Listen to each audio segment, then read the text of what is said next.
Gardening is a fun hobby and a great way to provide fresh food for your family. All gardening starts with cultivating the soil in some way. Because it's important to choose the right tiller for the job, we'll highlight some of the differences between front and rear-tine tillers and cultivators.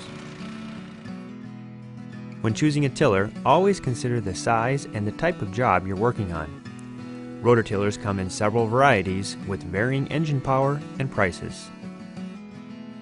Fronttine tillers are one of the most common types of tillers. The tines are in front of the wheels and under the engine for better tilling performance. Fronttine tillers are typically smaller and lighter than rear-tine tillers. With excellent digging power, they work well when used in existing garden beds or on loose soil. If you have a garden that has already been tilled, a Fronttine model will work well to maintain the soil and will be fairly easy to work with. Because the rotation of the tines helps propel the Fronttine tiller forward, when combined with the adjustable depth of the drag stake, the user can control a wide range of tilling speed and depth. Larger models will handle very large gardens, but Fronttine tillers are generally recommended for medium-sized gardens with softer soil. Most are smaller and more lightweight than a rear-tine tiller, and are therefore generally less expensive. Another advantage is that because they are not as long as rear-tine tillers, Fronttine tillers can be more maneuverable in smaller spaces.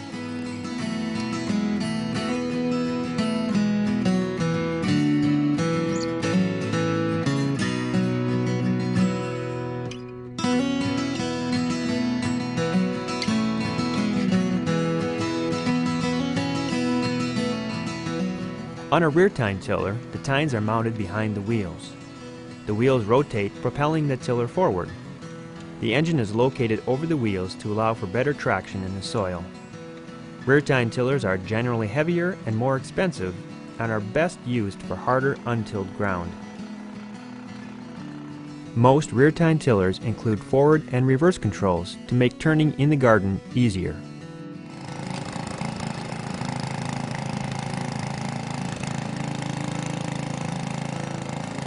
Rear-tine tillers also have two options for tine rotation: SRT, standard rotating tines, and CRT, counter rotating tines. CRT models have tines that rotate toward the rear of the tiller in a direction opposite the rotation of the wheels, and are best for harder and untilled soil. SRT models have tines that rotate forward in the same direction as the wheels, and are best used to aerate soil, turn in vegetation, and leave a well-milled bed of soil. Rear-tine tillers are generally easier to use in wide ranges of soil types because the wheels move the machine along and work independently of the tines. This is especially valuable when working in rocky or hard soil and when breaking new ground because the machine is less likely to jump or jerk severely when it encounters a hard object. Because the machine is propelled at a set speed, it is easier to till at a consistent depth.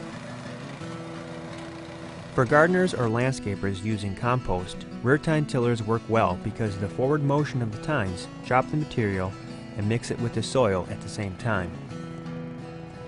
Their size and power makes them an excellent choice for large gardens or full landscaping jobs.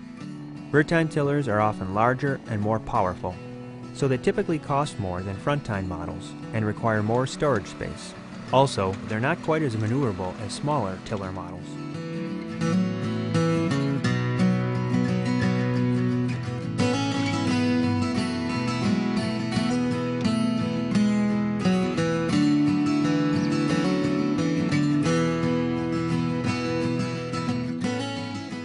Cultivators are smaller and easier to use in soft soil than a rototiller, but may lack the power of a rototiller and are not suitable for large jobs.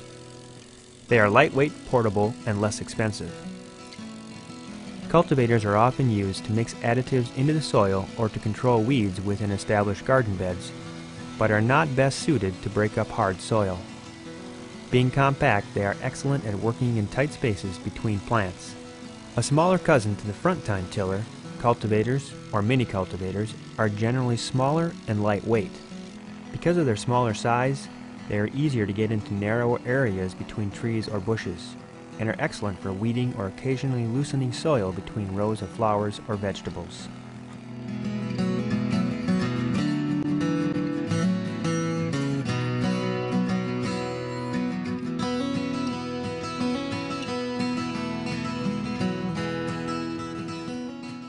Whatever your gardening needs are, Earthquake has you covered. For more information, visit getearthquake.com.